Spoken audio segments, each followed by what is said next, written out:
traffic all the way.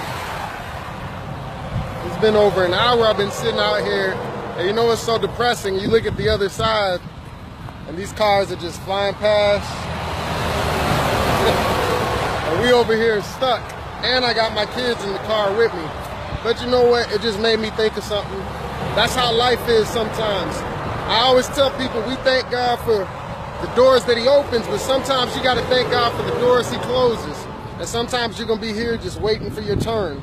And you got to learn that when you see your brothers and sisters passing by, being blessed, being victorious, you see how they're coming by? I rejoice with them. I'm happy for them. I'm not hating on them as they go by in the opposite direction, because everybody says, oh, I'm waiting on God, but how are you waiting? What kind of attitude are you waiting with when you're waiting for your victory, when you're waiting for your turn to be blessed? Do you sit there and get aggravated? Do you sit there and stop worshiping? Do you stop praising because things aren't on your timing? You got to understand, he said, my ways are not your ways. My thoughts are not your thoughts. God could be preventing me from running into a situation up there. I've been over here for an hour just watching the cars go past on the other side, but it just kind of made me think, man, that, you know, God's timing is always perfect. And I want to encourage you, maybe a relationship kind of hit like this, you know, a standstill, a stop, maybe a job or whatever it is. And sometimes God allows that to happen for you to just kind of self-reflect. It's kind of like me doing this live video. I'm sitting here now because I've been here so long. I say, hey, let me do something productive with my time. But it's the same thing with you. Maybe something's not working in your life, and we're quick to want to say, oh, it's the devil, start rebuking the devil.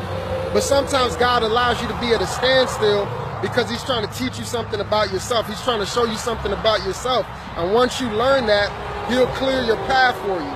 Because sometimes your gifts and your drive will take you places your character won't keep you. So there's things that God is trying to change about you. Remember, God gave Joseph the vision, but then he put Joseph in the pit, and he put Joseph in the prison. So Joseph was kind of sitting here, how I am in all this traffic, just waiting like, man, God, I thought you told me we was going in this direction, you know, but now I'm stuck here. But the thing is, while Joseph was in the pit and he was in the prison, God was working on him. God was preparing him for his future, for his calling. And if he didn't go through the pit process and the prison process, Joseph would never become what God was calling him to become. So don't get upset when things don't happen on your timing, and don't even get discouraged because you might just be delayed but not denied. Sometimes just because you hit a slow season, you know, maybe one season you're flying like this. Check it out. You see how these cars flying past? It's easy to praise. It's easy to worship. It just seems like everything is going smooth. And then some seasons you're going to hit a season like this, and it's not going to be as smooth, and you're going to have to learn to be a little bit more patient. Sometimes God allows you to be in a situation like this just to work your patience. Why? Because life has ups and downs. Life ain't always going to be smooth. Sometimes the enemy's going to put some roadblocks in your path. Sometimes you're going to run into a couple of accidents, difficult people. So God will put you in a situation like this just to work your patience, to get your patience game strong. Sometimes getting in a situation like this allows the fruits of the Spirit to be more active in your life, right? Because you're sitting there and you don't have a choice but to trust God. You don't have a choice but to wait. So a lot of people say, oh, I'm waiting on God, but how are you waiting? What kind of attitude are you waiting with?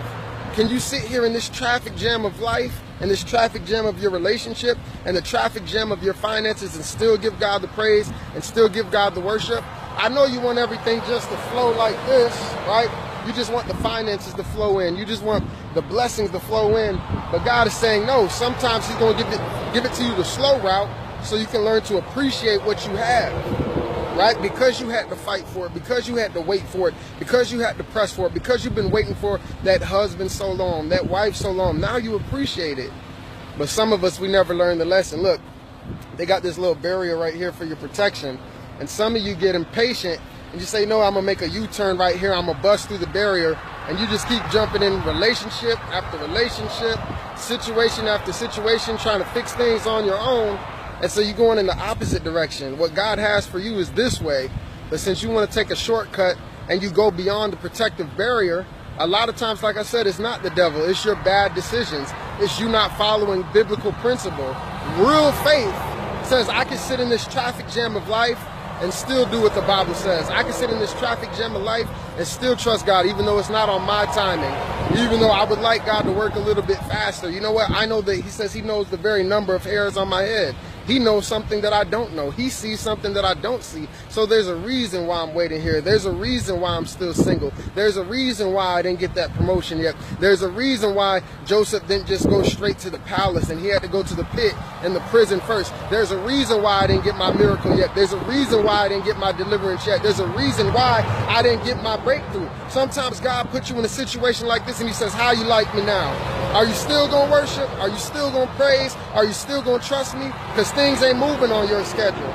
But don't be discouraged. Like I said, you may be delayed, but you're not denied.